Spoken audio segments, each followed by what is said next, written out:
you will enter that level naturally when you pray and when you meditate, because it kind of shuts things out. But there are deeper levels beyond that. But alpha is the one you shift in and out of all the time. And this is a very common state of hypnosis that people don't realize. One thing, if you're driving and you're driving down the road and you're so intent on that yellow line that the next thing you know you get where you're going, but you don't even remember passing certain landmarks. This is called road hypnosis. And it's a wonder we don't have more accidents than we do, because you actually do enter an altered state and travel without really being fully awake. Another way is if you're in an office and you have to learn how to shut out all the noise around you to concentrate on your job. You entered an altered state so that you can close off these things. And also if you're in church or at a lecture and you begin to doze off, you're also entering an altered state. They have proved that it is absolutely impossible for you to stay in the wide-awake beta state. Anytime you watch TV or if you're reading a book, you get so involved in it that you're feeling the emotions and you're laughing and crying with the book or the movie, and someone can walk into the room and you don't even pay attention to them. You have entered an altered state at that time also. But they have proved that you cannot stay wide awake. One experiment they did, they hooked people up with wires with their brain to the TV set. They said the TV set will only stay on as long as you are wide awake. And people said, well, I know I'm wide awake whenever I watch TV. But nobody could keep the TV on more than 60 seconds. That's how quickly you enter the altered state once you become focused on something like the television. And you know, the people who make the programs, especially the people who make the commercials, know that.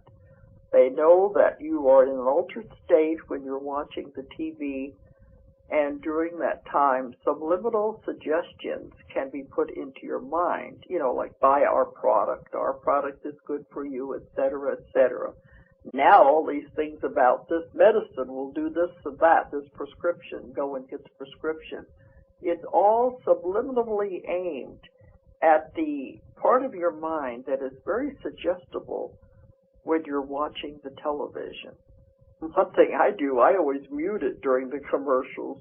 I go and get a drink of water or something so we don't have to be there and be influenced in that way. But you are in and out of the hypnosis level all day long. You just cannot be wide awake. So all the hypnotist does is take this natural state of the mind and use it for therapy. And that is what I do.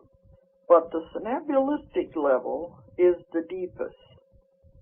It's down around theta, because after alpha, beta, theta, the next step beyond that is delta, and that is when you fall asleep and you are asleep. But when you go into the somnambulistic level, you do this twice during the day. You have to do it. You enter the somnambulistic level twice. You enter it at night when you're falling asleep and when you're waking up in the morning. You are in and out of this altered level that is the somnambulistic level, because the next step is falling asleep and then coming from sleep to the waking state. That is the somnambulistic level. That is the level that I use, that I like to work with. The technique that I developed to the person into the somnambulistic level, we block out the conscious mind interference. As I said, it's there kibitzing at you and jabbering at you, trying to get you to listen. Anybody who has ever tried meditation knows this. You're sitting there trying to meditate, and your conscious mind is jabbering away, and it's saying, There's 100 different things you need to be doing besides sitting here watching you trying to be quiet like this. 100 different things you need to be doing. So the conscious mind will always try to get into the act. I guess it doesn't like to be ignored. It wants to be in control.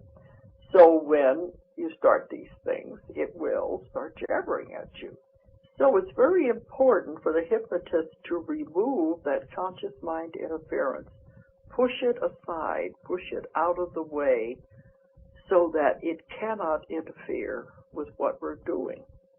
Because I found by going into the somnambulistic level and by contacting the subconscious mind directly, we can have access to all information, and we can actually have therapy that can help cure the person of any ailments, diseases, illnesses. Had a great deal of success with these things, and we can find the answers to most of their problems by removing the conscious mind interference and taking them back in the somnambulistic level. So that is what I've developed a way of doing. Now, the hypnotists say that normally a person will go into a somnambulistic level. This is when you're inducing the trance and when you're doing the hypnosis. Normally, the person will go into the somnambulistic level.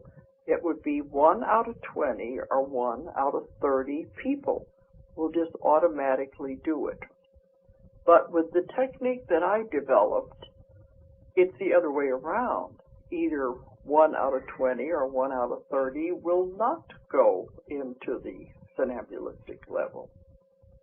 You see the amount of valuable information you can get that way by putting them down so low that they remove the conscious mind interference.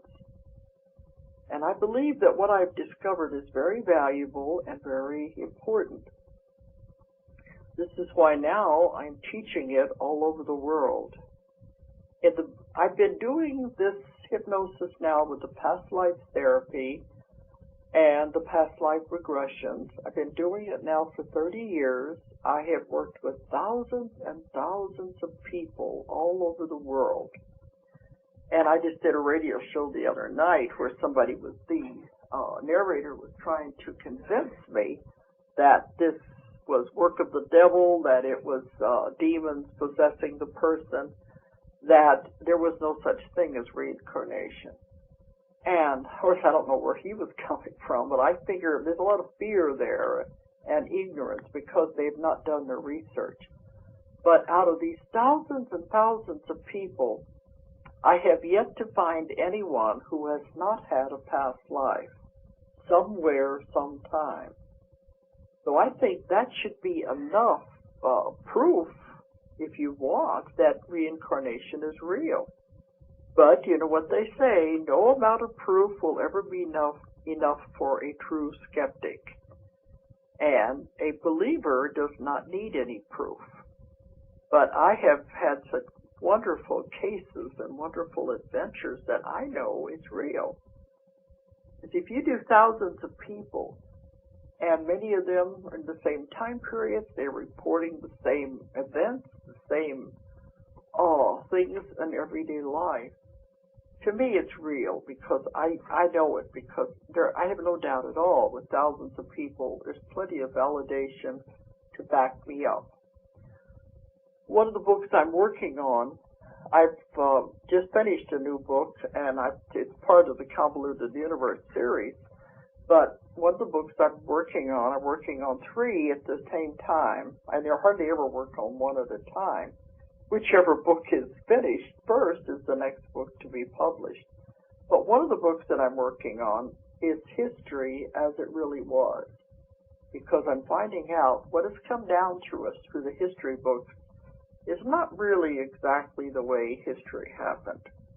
That is what I'm focusing on, trying to get back lost history, lost knowledge, by comparing what people say in different time periods. And there's other books I'm working on too, so I know I'm going to be writing for many, many years. I'm not finished by a long shot anyway. But that is what I'm doing now, is teaching this technique. In the beginning, you know, the psychiatrists and the psychologists and the people who were in the audience said, oh, past life regression is just for New Age kooks. There isn't anything really to it. But now, as we've been going on through many years and finding out what you can actually do with these deep trance levels and with past life regression, they are learning how to do it. They said it doesn't matter if they believe in reincarnation or not. If it helps the patient, that is the main thing. So they're studying it now and adding it to their repertoire of the things that they can do. So it is beginning to move out and to affect more and more people. And I'm now teaching my technique all over the world. And I've had psychiatrists who come and take my classes. It's spreading and things are happening. We're learning to know how powerful the mind really is.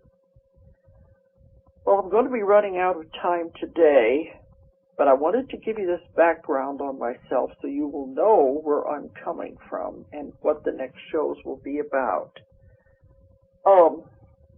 I want to give out my 800 number and my website in case you want to find out more about my books and more about the things that I'm talking about.